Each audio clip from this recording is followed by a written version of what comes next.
अस्सलाम वालेकुम दोस्तों, मैं हूं आपका मेज़बान डीजे और आप देख रहे हैं डीजे न्यूज़ इन्फो चैनल। आज 6 मार्च 2022 है और हम आपकी खिदमत में एक बार फिर से हाजिर हैं इटली यूरोप से ताज़ा तरीन खबरें लेकर। और उन तमाम दोस्तों का शुक्रिया अदा करते हैं जिन्होंने हमारे चैनल को सब्सक्राइब किया हुआ है और डेली हमारी वीडियोस को देखते और लाइक करते हैं। और वो दोस्त जिन्होंने अभी तक चैनल को सब्सक्राइब नहीं किया, उनसे गुजारिश है कि वो भी चैनल को ज़रूर सब्सक्राइब कर लें अगर वो भी इटली और यूरोप की रोज़मर्रा की ताज़ा तरीन खबरों से वाकिफ़ होना चाहते हैं। और नोटिफिकेशन के लिए ज़रूर बेल आइकन को ऑल करके प्रेस कर दें। इसके साथ ही दोस्तों, आज की न्यूज़ का आगाज़ करते हैं। पहले आपको इटली में पिछले 24 घंटों में जो सिचुएशन रही है उससे आगाह कर दें। तो दोस्तों, टोटल नए केसेस 39,963 रिकॉर्ड किए गए। 173 लोगों की इस वबा की वजह से इटली में मौत हुई है। इसके अलावा तासो दी पॉजिटिविटा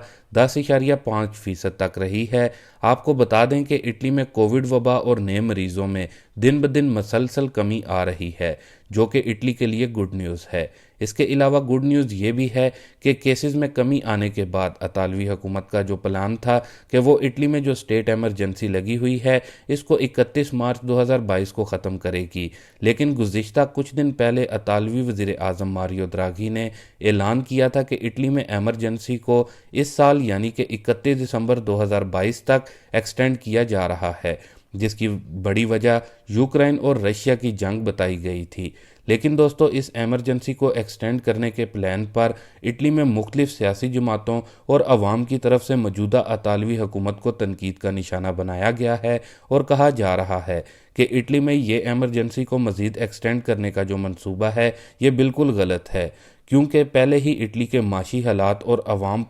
अवाम पर बहुत सारी पाबंदियां लागू हैं और लोगों के लिए सरवाइव करना मुश्किल हुआ है, जिसकी वजह से इटली में अब हुकूमत के सामने एक नया प्रपोजल पेश कर दिया गया है कि अतालवी वज़ीर आज़म मारियो द्राघी एमरजेंसी को एक्सटेंड करने का ये जो मंसूबा उन्होंने रखा था इसको जल्द अज जल्द कैंसिल करें और एमरजेंसी को 31 मार्च 2022 के बाद इटली में ख़त्म किया जाए। अतालवी पार्लियामेंट और सेनेट में इस पर काफ़ी ज़्यादा तनकीद की जा रही है सियासी जमातों की जानिब से। लेकिन दोस्तों, ख्याल रहे, एमरजेंसी को ख़त्म करना या फिर ना ख़त्म करना ये सिर्फ इस वक्त की मौजूदा हुकूमत के हाथ में ही है। लेकिन दोस्तों, जो इटालियन माहिरीन और तज्ज़ियाकारों का कहना है उसके मुताबिक बताया जा रहा है कि एमरजेंसी को हुकूमत 31 मार्च के बाद ख़त्म कर सकती है। अतालवी हेल्थ मिनिस्टर रॉबर्टो स्परेंजा की जानिब से एक और अहम बयान सामने आया है, जिसमें उनका कहना था कि अब जंगज़दा ममालिक से तारकीन की बड़ी तादाद इटली में आना शुरू हो चुकी है,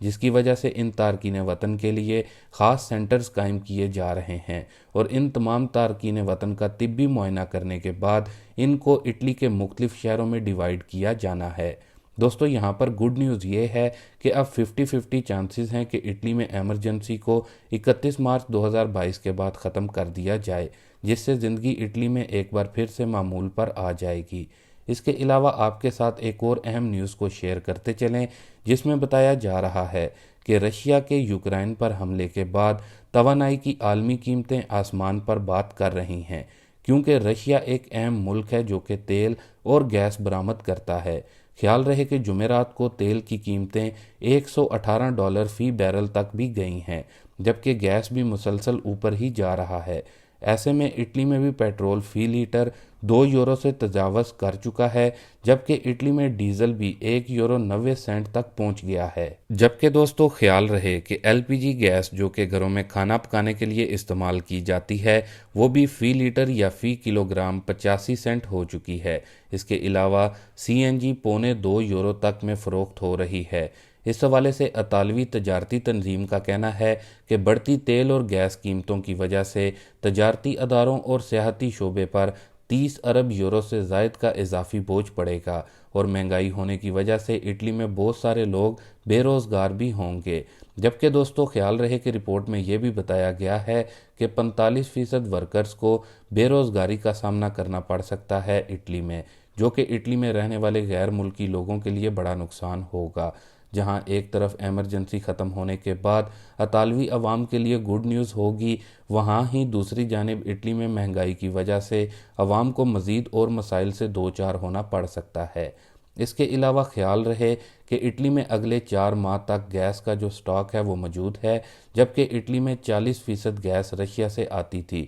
جس کو گزشتہ کچھ دن پہلے بند کر دیا گیا ہے۔ اور اطالوی وزارت خارجہ دی مائیو کل قطر گئے ہیں، جس میں بتایا جا رہا ہے کہ وہ قطر کی حکومت کے ساتھ تیل اور گیس کے معاہدے پر ڈسکس کریں گے۔ اس کے ساتھ ہی دوستو، یوکرائن اور رشیا کے درمیان جو جنگ چل رہی ہے، اس سے متعلق بھی ایک گڈ نیوز سامنے آئی ہے، جس میں بتایا جا رہا ہے کہ یوکرائن نے یورپی یونین سے درخواست کی تھی کہ وہ یوکرائن پر سے جو فلائنگ زون ایریا ہے اس کو نو فلائنگ زون قرار دے دے، اور اگر یورپی یونین اور نیٹو اس کو نو فلائنگ زون اگر قرار دیتے ہیں تو پھر یوکرائن پر کوئی بھی ان آتھرائزڈ جہاز نہیں گزر سکتا، جس کی وجہ سے آنے والے وقت میں بہت زیادہ پرابلم کو فیس کرنا پڑ سکتا ہے۔ لیکن دوستو خیال رہے، وہاں ہی دوسری جانب رشیا نے بھی کہہ دیا تھا کہ اگر کوئی بھی یوکرائن کو نو فلائنگ زون قرار دیتا ہے تو پھر اس کا مطلب یہ ہے کہ وہ بھی اس جنگ میں شامل ہو چکا ہے، اس جنگ کا حصہ بن چکا ہے، اور پھر یہ جنگ ورلڈ وار 3 کا رخ اختیار کر سکتی ہے۔ لیکن یہاں پر دوستو گڈ نیوز یہ ہے کہ یورپی یونین کی جانب سے عقل مندی کا مظاہرہ کرتے ہوئے کہا گیا ہے کہ اگر ہم یوکرائن کو نو فلائنگ زون قرار دیتے ہیں تو یہ یورپ کے لیے ٹھیک نہیں ہوگا، اور پھر یورپ کے ممالک کی جنگ رشیا کے ساتھ ہو سکتی ہے، جو کہ ورلڈ وار 3 میں تبدیل ہو سکتی ہے۔ تو دوستو یہ ایک بڑی گڈ نیوز ہے کہ یورپی یونین نے یہ مثبت فیصلہ کیا ہے۔ باقی اگر بات کریں یوکرائن اور رشیا کی، تو دوستو یوکرائن پر رشیا کی جانب سے حملے ابھی بھی جاری ہیں، اور یہ حملے رشیا کی جانب سے یوکرائن پر کب تک جاری رہیں گے یہ کچھ بھی کہنا قبل از وقت ہوگا۔ جبکہ دوستو بتایا جا رہا ہے کہ دونوں ممالک کے درمیان ایک اور میٹنگ کو بھی فکس کیا جا رہا ہے، جس کے بعد ہو سکتا ہے کہ جنگ کو روک دیا جائے۔ اس کے ساتھ ہی دوستو اب امیگریشن 2020 یعنی کہ سناتوریا امیگریشن 2020 کی اپڈیٹ کو دیکھ لیتے ہیں۔ پہلے بات کرتے ہیں اٹلی میں 2020 میں اوپن ہونے والی امیگریشن کی۔ تو دوستو جیسا کہ آپ سب کو ہی معلوم ہے کہ ابھی بھی بہت زیادہ تعداد میں لوگ اپنی امیگریشن 2020 کا انتظار کر رہے ہیں کہ کب ان کو اٹلی میں لیگل سٹیٹس ملے گا اس سناتوریا امیگریشن کے ذریعے، اور بہت سارے دوستوں کی جانب سے ہر ویڈیو کے نیچے ڈیلی امیگریشن سے متعلقہ جو ہیں کامنٹس آتے ہیں۔ تو دوستو میں آپ لوگوں کو یہاں پر یہ واضح کرتا چلوں کہ ویسے تو سناتوریا امیگریشن 2020 کی نئی جو اپڈیٹس ہوتی ہیں وہ ہر ماہ کے شروع میں حکومت کی جانب سے جاری کی جاتی ہیں، لیکن اس ماہ یعنی کہ مارچ میں ابھی تک حکومت کی جانب سے کوئی بھی نئی اپڈیٹس نہیں جاری کی گئیں۔ جبکہ اگر بات کریں فلوسی امیگریشن 2021 کی، تو ایک بار پھر سے آپ تمام دوستوں کو واضح کر دوں کہ آپ کے نولا افتہ یا پیپرز نکل بھی آتے ہیں، اور آپ کے جب وہ پیپرز نکل آتے ہیں تو آپ کو اگلے اور 3 سے 4 ماہ کا وقت لگ سکتا ہے، یعنی کہ آپ کو انتظار کرنا پڑے گا۔ تو دوستو یہ تھی کچھ اہم خبریں ابھی کے لیے جن کو آپ لوگوں کے ساتھ شیئر کیا گیا۔ ابھی کے لیے دیں اجازت اپنے میزبان ڈی جے کو، ملتے ہیں اپنی نیکسٹ ویڈیو میں نئی اور تازہ ترین خبروں کے ساتھ۔ اللہ حافظ۔